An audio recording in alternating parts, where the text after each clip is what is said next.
Lecture 10 of the Contract Act. Essential elements of the valid contract. कोई भी agreement को contract बनाना है, section 10 satisfied करना चाहिए। हमने सेक्शन 10 लेक्चर 4 में ओवरव्यू देखा था। यूनिट 3 में लेक्चर 10 में सेक्शन 10 हम डिटेल में लर्न करेंगे। वैलिड कॉन्ट्रैक्ट के आवश्यक तत्वों में एक है कॉम्पिटेंट पर्सन। कॉन्ट्रैक्ट करने वाले व्यक्ति सक्षम होने चाहिए। Who is a competent? सबसे पहले sound and major. Let me see the minor is incompetent to contract. Minor contract में एंटर नहीं हो सकता है। Who is a minor? Not attain the age of majority, that means 18 years not completed, then he is a minor. Indian Majority Act 1875 prescribed that Indian domicile resides in India, completed 18 years will be major and eligible for contract. Bharat का रहवासी है, 18 साल complete किए हुए हैं, तभी वो contract के लिए एलिजिबल है। वो हम मेजर मानते हैं। मेजर के साथ का ऑलवेज एग्रीमेंट वॉइड एब इनिशियो है। शुरू से, बिगिनिंग से किया है तब से, सॉरी, माइनर के साथ का एग्रीमेंट वॉइड एब इनिशियो है। शुरू से, बिगिनिंग से किया है तब से माइनर के साथ का एग्रीमेंट वॉइडी होगा। यहाँ पे केस स्टडी बोला है मोहिनी बीबी वर्सेस धर्मदास घोष। धर्मदास घोष माइनर था। धर्मदास घोष ने दत्त के पास से लोन लिया था। जब माइनर था तभी लोन लिया था। दत्त का डेथ हो गया। दत्त का एग्जीक्यूटर वारसदार मोहिनी बीबी ने धर्मदास घोष पे मुकदमा चलाया। मोहिनी बीबी ने धर्मदास घोष को बोला मुझे लोन रीपे कर वरना मैं स्यू करूंगी। तब धर्मदास घोष भी कोर्ट में गया।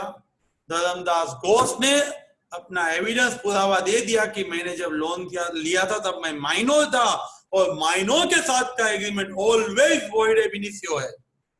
नो रिक्वायर्ड टू पे बाय धर्मदास घोष। धर्मदास घोष की फेवर में डिसीजन आया, उसको लोन है वो रिपे करने की जरूरत नहीं है, क्योंकि माइनर के साथ के हर एक एग्रीमेंट है वो रद्द है, कैंसल है, वॉइड है, शुरू से वॉइड है। माइनर जब 18 साल से छोटा था तभी उसने लोन लिया।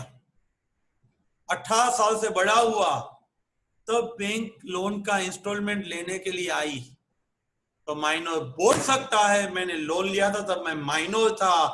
Minor always can plead the minority. मैं वो माइनॉरिटी का दावा कर सकता है और माइनर अपना पुराना कॉन्ट्रैक्ट रेटिफाई नहीं कर सकता, मंजूर नहीं कर सकता। जब वो माइनर था उसे कुछ कंसिडरेशन मिला था, वो कंसिडरेशन भी वैलिड नहीं माना जाएगा और माइनर पे कोई स्यू नहीं कर पाएगा। अल्दो वो मेजर हो जाएगा तो भी पुराना कॉन्ट्रैक्ट को रेटिफाई मंजूर नहीं कर पाएगा, तभी माइनर बेनिफिट ले सकता है। माइनर किसी को प्रोमिसरी नोट लिख के एक्सेप्टर नहीं बन सकता। माइनर अपनी रिस्पॉन्सिबिलिटी, जवाबदारी खड़ी नहीं कर सकता। माइनर प्रिंसिपल नहीं बन सकता। माइनर एजेंट बन सकता है। माइनर बेनिफिट ले सकता है। प्रोमिसरी नोट लिख के नहीं दे सकता। कोई प्रोमिसरी नोट देता है तो लेके स्यू करवा सकता है। बेनिफिट में वो पार्टनर भी हो सकता है। With the consent of all, minor can enter into a partnership in a profit only. Minor promissory note ले सकता है, दे नहीं सकता है। Minor fully paid up sale में शेयर होल्डर बन सकता है, पार्टली पेड अप में नहीं। माइनर है वो बेनिफिट में सबकी कंसेंट से पार्टनर भी बन सकता है। एंड अगेन माइनर बेनिफिट ले सकता है, माइनर की जवाबदारी खड़ी नहीं हो सकती। माइनर ऑलवेज प्लीड यानी दावा कर सकता है मैं माइनर था। जब वो माइनर था, रॉन्ग एज का प्रूफ बना के वो जब कोर्ट में गया, बैंक में गया और लोन लेके आया, बाद में वो मेजर हो गया, तभी भी उसको पुरानी लोन भरने की जरूरत नहीं है। हाँ, सिविल टोर्ट कुछ किया है, उसके लिए सेपरेट इंडियन कोर्ट है, वो उस पर एक्शन लेगी। माइनर है उसका मतलब ऐसा नहीं किसी का मर्डर कर सकता है, कुछ भी कर सकता है। सिविल टोर्ट है, सोसाइटी की वजह से कुछ उसने रॉन्ग किया है, उसके लिए माइनर लायबल हो सकता है, वो सेपरेट कोर्ट देखेगी। यहाँ बैंक लोन के लिए माइनर ने रॉन्ग रिप्रेजेंट किया था, बाद में जब वो एक्चुअल में मेजर हुआ तभी भी लोन नहीं भरेगा, तो उसको भरने की जरूरत नहीं है। माइनर को कुछ नेसेसरी सप्लाई की है, कुछ भी नेसेसरी माइनर को सप्लाई की है, तो माइनर की प्रॉपर्टी लायबल है, माइनर पर्सनली लायबल नहीं है। माइनर को नादारी, इंसॉल्वेंसी, जेल, इम्प्रिजनमेंट नहीं हो सकता। माइनर को नेसेसरी यानी खाना पीना पढ़ना, यानी फूड है, क्लॉथ है, एजुकेशन है, वो किसी ने सप्लाई किया है, तो माइनर के नाम से कुछ प्रॉपर्टी है तो उसमें से कलेक्ट कर सकता है। मिस्टर ए माइनर है, ए को पढ़ाने के लिए, खाने के लिए, दवा के लिए कुछ दिया गया है, तो उसकी प्रॉपर्टी में से रिकवर हो सकता है। उसके पास प्रॉपर्टी नहीं है तो मनी गए, माइनर पर्सनली लायबल नहीं है। लेकिन रिमेम्बर, प्रॉपर्टी भी कब लायबल? नेसेसरी, लग्जरियस नहीं, घूमने फिरने, सोने की घड़ी परचेस करने के लिए नहीं, सिर्फ उसकी जरूरत के लिए, मेडिकल के लिए, पढ़ने के लिए, खाने के लिए कुछ दिया है तो ही प्रॉपर्टी लायबल है। लग्जरियस आइटम दिया है तो कुछ लायबल नहीं है। माइनर के बिहाफ, माइनर के गार्डियंस यानी पेरेंट्स, उसके वालिद कॉन्ट्रैक्ट में एंटर हो सकते हैं। आप देखो, आज तक आप पढ़ के यहाँ पहुंचे हैं, हर एक फॉर्म में आपके साथ आपके पेरेंट की साइन है ना करवानी पड़ती है। क्यों? कल आप स्कूल में कुछ करो तो आपके पेरेंट्स लायबल होंगे, आप कुछ विंडो के ग्लास तोड़ दो तो भी आपके पेरेंट्स लायबल होंगे, इसीलिए गार्डियन की साइन आती है। माइनर के बेनिफिट के लिए माइनर का गार्डियन कॉन्ट्रैक्ट में एंटर हो सकता है। अच्छा, कोई मॉडल मिल जाए तो उसके गार्डियन माइनर का एंगेजमेंट भी कर सकते हैं। Marriage contract is allowed, marriage not allowed, क्योंकि माइनर नहीं कर सकता। लेकिन माइनर के लिए कोई अच्छा लड़का लड़की मिल जाता है तो पेरेंट्स माइनर के बेनिफिट के लिए कॉन्ट्रैक्ट में एंटर हो सकते हैं। इमूवेबल प्रॉपर्टी का ट्रांजैक्शन है तो आगे पीछे ऊपर नीचे कोई भी नहीं है तो कोर्ट सर्टिफाइड गार्डियन अपॉइंट करेंगे। सर्टिफाइड गार्डियन यानी appointed by court, appointed by court, जो पर्सन है वो प्रॉपर्टी का देखभाल करेगा, प्रॉपर्टी को संभालेगा, और माइनर जब मेजर होगा तभी उसको प्रॉपर्टी हैंड ओवर कर देगा। और इमरजेंसी में कुछ जरूरत पड़ी, कोर्ट परमिशन लेके गार्डियन इमूवेबल प्रॉपर्टी का कॉन्ट्रैक्ट कर सकता है। समझ लो, जब ब्राइड यानी दुल्हन यानी लड़की, जब शादी की बात हो रही थी तब लड़का सीए कर रहा था, तो लड़की ने पापा ने बोला वो कब सीए हुआ है मालूम नहीं है, तो लड़के के पापा ने बोला चिंता मत करो, वो जब तक सीए नहीं होगा 25,000 एवरी मंथ मैं दूंगा।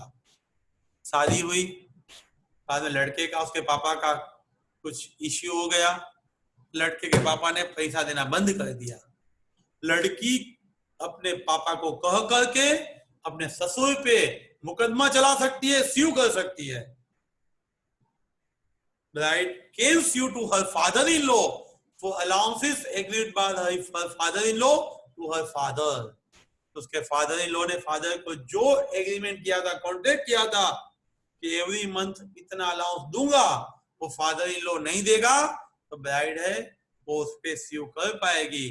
इसीलिए रिमेंबर दैट, आप कभी भी अर्निंग स्टार्ट करो बाद में ये सब सोचो। सर्टेन कॉन्ट्रैक्ट हमने देखा, सर्टिफाइड गार्डियन है तो वो कोर्ट की परमिशन लेके माइनर के बेनिफिट के लिए इमूवेबल प्रॉपर्टी में एंटर हो सकता है। सो हमने देखा माइनर के साथ कॉन्ट्रैक्ट वॉइड एब इनिशियो है, माइनर बाद में भी रेटिफाई नहीं कर सकता है, ऑलवेज फ्रॉडुलेंट एज रिप्रेजेंट किया है तो भी माइनॉरिटी प्लीड कर सकता है। मोदी भी धर्मदास घोष माइनर था, उसको लोन रिपे करने की जरूरत नहीं पड़ी, माइनर को नेसेसरी सप्लाई की है, उसकी प्रॉपर्टी लायबल है, पर्सनली नहीं, लग्जरियस आइटम नहीं, सिर्फ नेसेसरी की बात है। माइनर का गार्डियन बेनिफिट के लिए कॉन्ट्रैक्ट में एंटर हो सकता है। Example marriage, court appointed certified guardian है, वो इमूवेबल प्रॉपर्टी में भी एंटर हो सकता है। Next that is the sound person can enter into a contract. Competent में सेकंड है sound person. Who is the sound? Who can take correct decision, who can see own interest, जिसको मालूम पड़ता है मेरा हित किसमें है, जो सही फैसला ले सकता है, वही साउंड है। मुझे अभी पढ़ना चाहिए, मुझे अभी कैरियर का इंपॉर्टेंस मालूम पड़ना चाहिए, तो ही मैं साउंड हूँ। मेरा जितना एफर्ट्स है दिन रात, जैसे बिलोरी कांच है सूर्य प्रकाश को कंसंट्रेट करती है तो कागज भी जल जाता है, ऐसा हमारी पूरी एनर्जी है। हर एक पर्सन एलिजिबल है सीए के लिए, हर एक पर्सन सीए बन सकता है, उसकी एनर्जी डाइवर्ट होती है, वो ग्लास की तरह कंसंट्रेट करेगा तो सीए हो सकता है। जो अपनी एनर्जी कंसंट्रेट करता है वही साउंड है। वो मैं बोलता हूँ, लो नहीं। लो क्या बोलता है वो आप देखो। लो ऐसा बोलता है, वो take the correct decision, rational judgement, दिमाग से जो फैसला ले सकता है, सही तरीके से जो डिसीजन ले सकता है, अपना हित देख सकता है, वही साउंड है। जो सेन मैन मूर्ख है वो साउंड नहीं है। जो बहुत बीमार है, कोमा में है, टेंशन में है, वो साउंड नहीं है। बहुत दारू पी ली है, ढक्कन लास्ट है, वो साउंड नहीं है। वो उस टाइम पे अफेक्टेड पर्सन है, वो सही डिसीजन नहीं ले पाएगा। वैसे रेगुलर वो अनसाउंड है, लेकिन अनसाउंड का भी मध्यांतर इंटरवल आता है।